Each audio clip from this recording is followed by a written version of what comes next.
The moment you run away to someone else and you're sharing your experience, you're actually telling the mind that, listen, you can't handle this situation, okay? It is beyond our control. We need someone's intervention to help you and me out.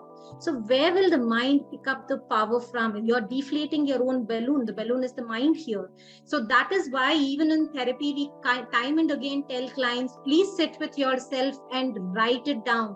Please don't expect your spouses to help you out, to listen to you, to understand your story. Or please don't expect your friends to understand your story. You need to understand your story first.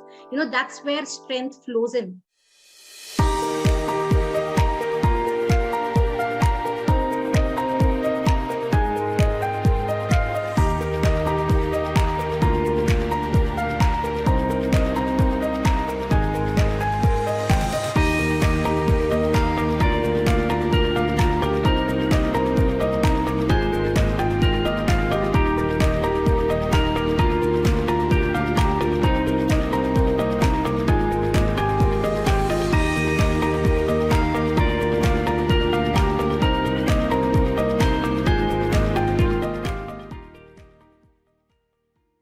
Gayatri, shall we do the detangling? Yes, we will move on. So we'll start the detangling by cutting the threads, knots.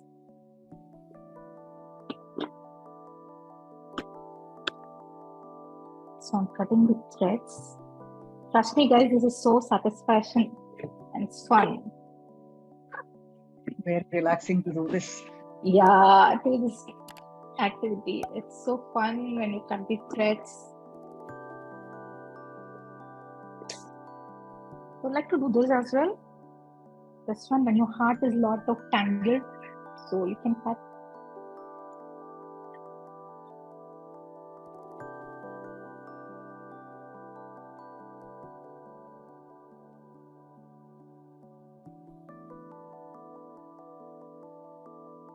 Yeah.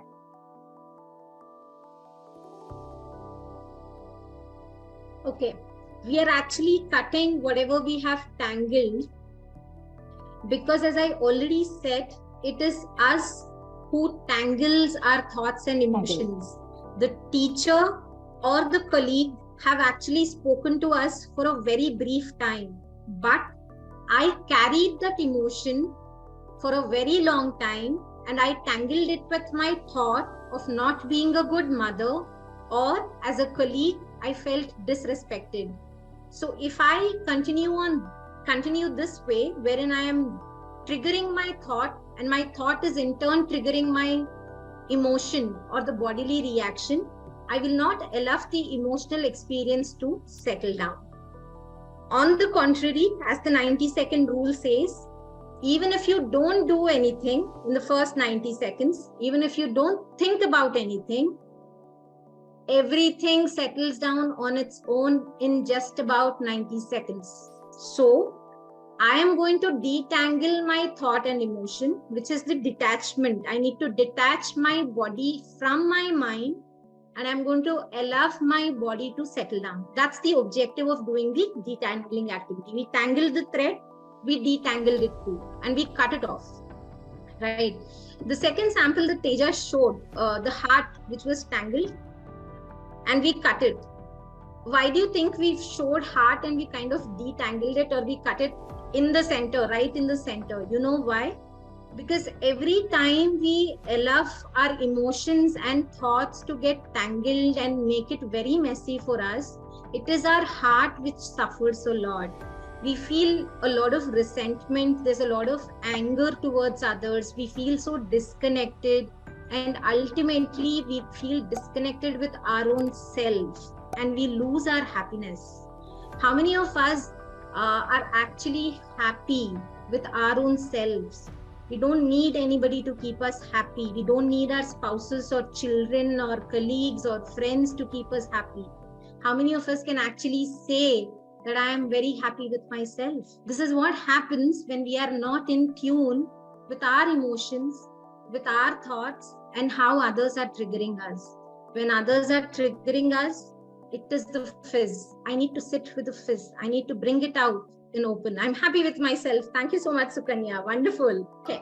The best way to keep yourself happy away from the mentors is people, situations, they keep triggering you. But only until that time when we are not okay with ourselves. The moment we work on ourselves, every time someone hurts me, instead of looking at that person, I'm turning inside myself and I'm understanding what is hurting me. And I'm telling that person, listen, the words that you're using is hurting me. The context in which you spoke, I got hurt. Can you be a little more mindful? At the same time, I'm telling myself that sometimes I can't correct people. At times I do voice out, but sometimes I can't correct them. So can we actually work on ourselves? Can we be a little more stronger? Can I understand how can I not get hurt? How can I put that cap instantly so that nobody can add mentors anymore? So we need to work on ourselves. If we are repeatedly getting triggered by people and by situations, then it is an indicator that we need to work on ourselves. Either to draw a boundary and tell the other person it is enough, or to tell ourselves that there are certain areas that we need to work upon. Think about it, guys. Gayatri, I think Sukanya wants to talk. Thank you. So I have tried this, for every situation or any encounter. I would ask myself, is it going to impact me in next 1 month or next 1 year or next 5 years? I would go through the emotion certainly because it will be hurting. But when I start really evaluating it for quite some time, I make sure that it doesn't go beyond 24 hours. I work on the pros and cons. I keep asking myself. I really work on myself like that. I write it down, and then once it is over, then it's out of my system. Excellent, Sukanya. Actually, most of us refuse to write it down. I think in chat box also someone was asking, what if I don't have a paper and pen? See, it is a conscious effort. Right? And I also talk to myself. I look into the mirror. I stay alone. I vent it out when I'm alone. So I talk it out, and I have a feeling that I'm expressing this to this person, whatever goes in my mind. The moment it becomes more verbal, I think it is out of my system and it is gone out. So this really, really helps me a lot, because holding it here, really hurts. But when it is expressed out in the air, like, alone, I feel that I have spoken this out to the person. So I've conveyed it and it is out of my system. So it becomes really very light after that. Excellent. Very true. I think you've given the complete logic and structure also. The way you've put it, Sukanya, very well put. The first thing is you need to sit with yourself. I think that's the most important part, because of the way we are raised, or, the way we are brought up, we have this tendency to running towards someone else the moment we have an emotional experience. We want to either talk it out to a friend or to parents or to spouses. We just want to instantly to reach out and talk to someone. But the first thing that you have to do is sit with yourself, because the moment you're sitting with yourself, you're telling the brain or the mind that, listen, I am there, we can handle it together. It is not an overwhelming experience where we need to run to someone. First, let's sit with ourselves, let's try it out. You're building a team there with the mind. The moment you run away to someone else and you're sharing your experience, you're actually telling the mind that, listen, you can't handle this situation, okay? It is beyond our control. We need someone's intervention to help you and me out. So where will the mind pick up the power from? You're deflating your own balloon. The balloon is the mind here. So that is why even in therapy, we time and again tell clients, please sit with yourself and write it down. Please don't expect your spouses to help you out, to listen to you, to understand your story. Or please don't expect your friends to understand your story. You need to understand your story first. That's where strength flows in. And the moment you rewrite your story, or the moment you put it on paper, there's a logic there. There's a logic behind why people ask you, or why therapists ask you to write you down. Because when I say or ask my mind to come back into the now, my mind will not listen to it, because I have been doing it over a period of time. Like, I'm so disturbed with my thoughts and I've been running to people for so long. Suddenly, when I ask the mind to come back into the now, the mind will not listen. So when you start writing it down, there is a inbuilt physiological mechanism. The hand can't write at the pace at which the mind thinks. The mind thinks at a rapid pace. The hand can't catch up to it. So the hand sends a signal. Listen, there is pain. I can't write so quickly. Can you slow down? The mind instantly listens, because it's the mechanism, right? Absolutely, right? That's the logic. So when you actually put it down on paper, hand says, slow down, slow down, slow down. I'm doing it, but slow down, slow down. Continuous signal, slow down. It slows down. It comes on paper. When it is all in my mind, it is so messy, it's muddled up, it's cluttered. When it's on paper, I can see it. I can read what I'm telling myself. Sometimes I use such harsh words. Like I feel defeated. This is what I tell myself. I will be shocked to see it on paper. If I'm seeing it repeatedly, I need to change the way I talk to myself. And that's where the clarity comes in. And you had Sukanya who kind of said that the moment it's out on the paper, I'm half settled, half the battle is done. So that's the tip, guys. You have to use practical tips like this.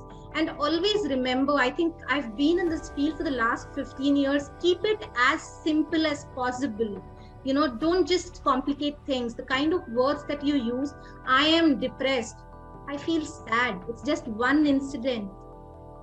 I had 24 hours and I'm triggered by one incident. Is it that important? I had a lot of other incidents. I bring out my emotions. I'll probably yell at that person on paper. How dare you say something like this? How dare you do this to me? Probably I'll bring it on paper. I will crumple, put it in the dustbin. My emotions are sorted. They are expressed. The fizz came out. It needed that outlet. I gave the outlet.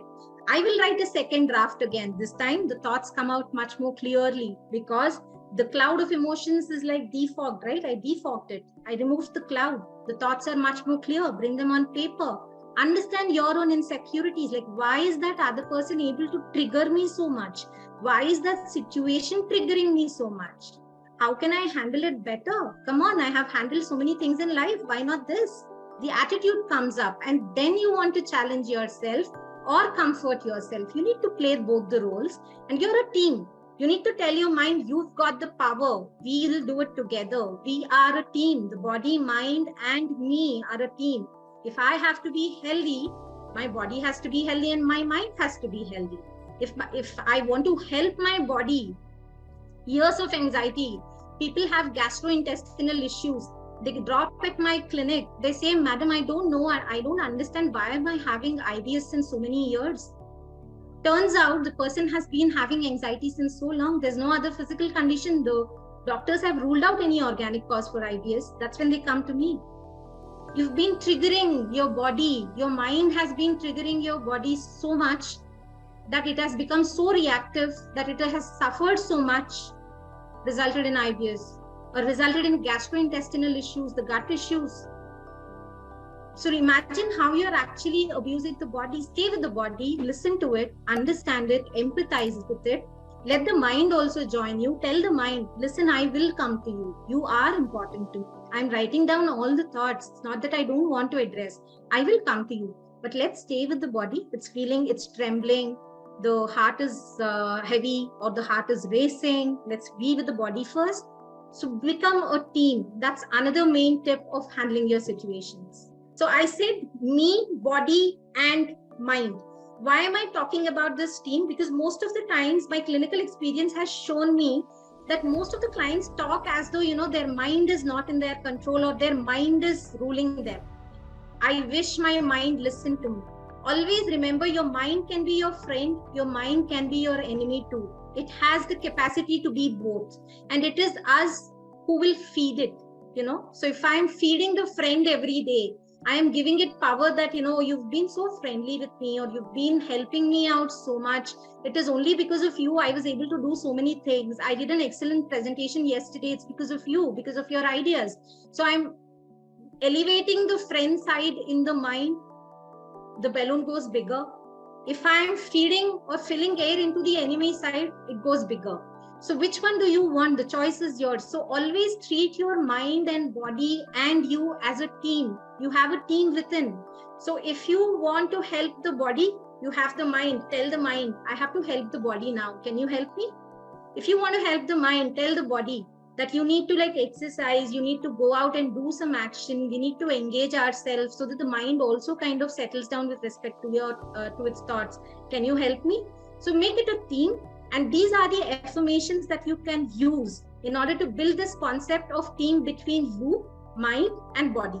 So the first priority for the team is to be there with the bodily reactions resulting from emotions. The 90-second rule: body first, mind next. Body first, mind next. So the next time you're going through an emotional experience, the teacher is saying your child is not doing well, I'm telling my mind, probably it's okay even if I don't listen to the teacher. Body first, mind next. Body first, mind next. Body first, mind next. And you just need 90 seconds to settle down, and you will listen to the teacher properly. You can come back, sit with your child, ask him how he wants to work on the feedback. How can I be of help to you? I'm a team. I'm a team within, I'm a team outside. I'm a team within my mind and body. I'm a team with my child and spouse to work on the problem. What a beauty. All the body needs is 90 seconds. Let's time ourselves and give it to the body. So when time comes, please tell the mind, this is a little line that I have written, not right now. So when the thought is coming, you're noting, right? So I have put it in a line so that it is a reminder. Not right now, few minutes later. So I'm telling the thought, don't not the thought and emotion. I don't want to do it. I will address you later, right? So you can actually use these different affirmations that we have brought to you. And please remember, this is your standard line that you have to use, and there is a star there. Only when you both are healthy, I would be healthy too. So I'm talking to the mind and body on an everyday basis. So if I'm a person who have the habit of exercising every day, some person or some emotion triggered me and I stopped going for my little walk, or I stopped hitting the gym, I need to tell myself, only when you're both healthy, I am healthy. So can we please go to the gym? Can you both help me to step into the gym back again? Negotiate. Take the body and the mind into the gym. Start exercising. Action. Analysis, paralysis by thought. The chain is broken. Action is the only thing that breaks. No therapist, no psychologist can help you when there is no action. You need action. When you have action, you don't need us, guys. It's as simple as that. Keep this in mind.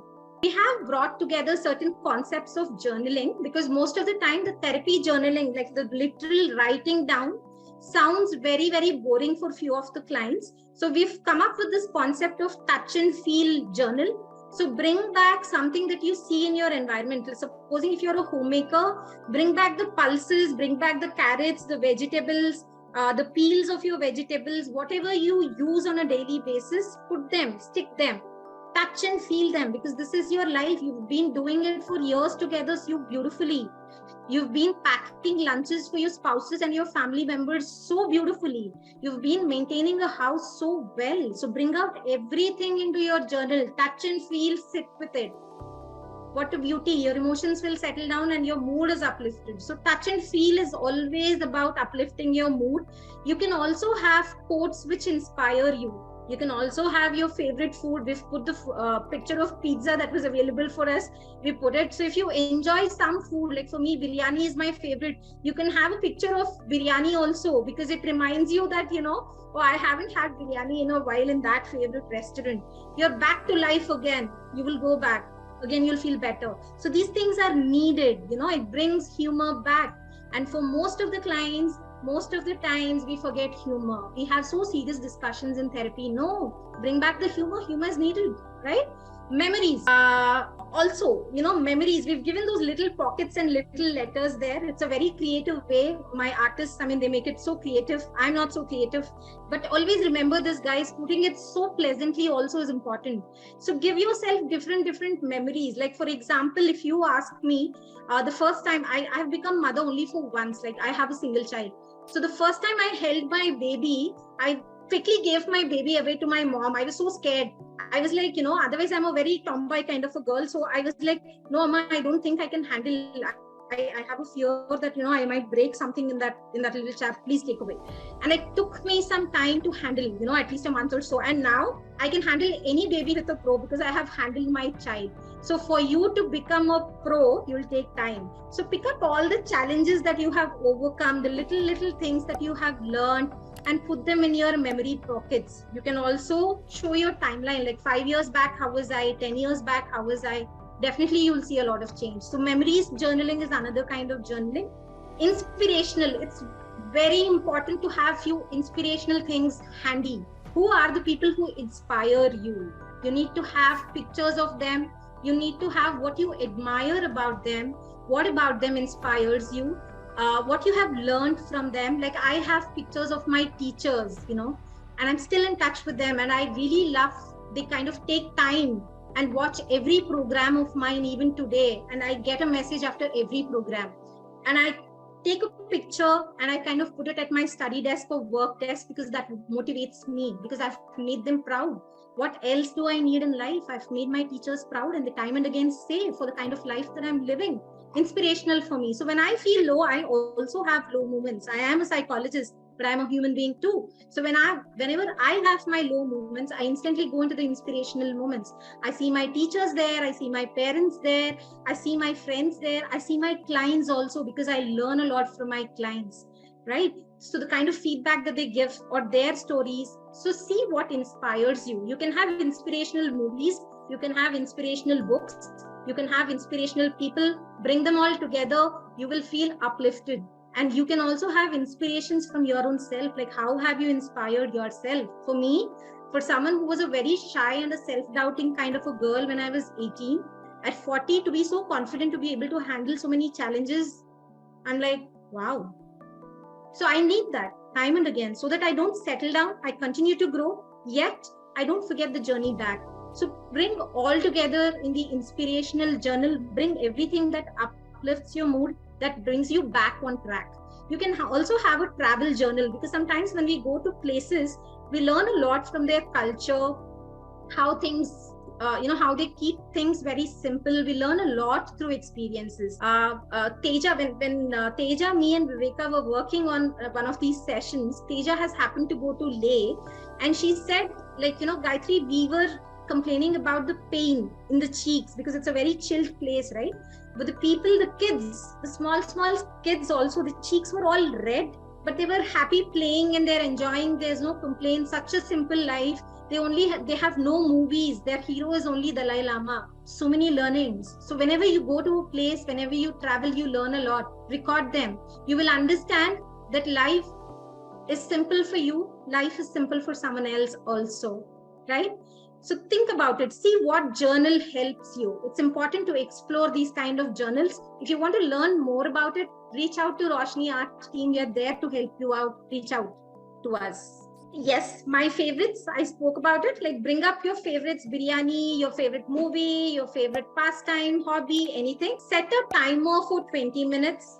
Use either a notebook or a computer. I would preferably say a notebook and a pen. I gave the logic, but these days we are all techies. If you want to use a computer, up to you.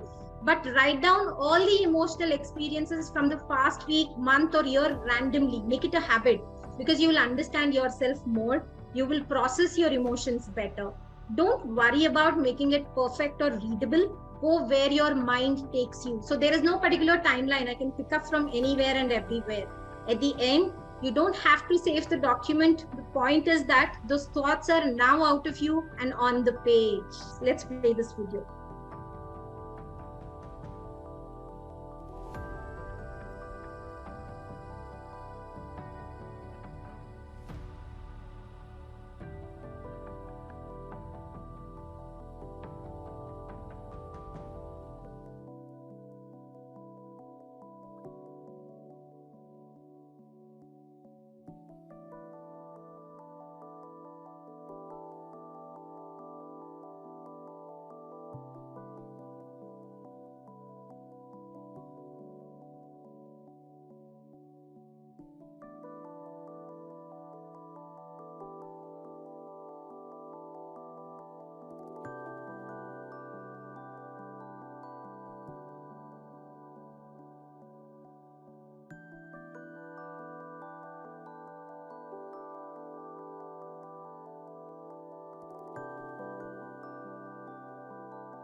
So come back to the program, do watch it again and again. You'll have multiple insights, and ensure that you only have these kind of people around you. That's when you will stay mentally healthy. Anybody judging you frequently, you need to stay away from them. They're already judging themselves. Hence, they have normalized judging you too. Stay away. Sit with yourself, work on yourself. That's the way, only way to address your thoughts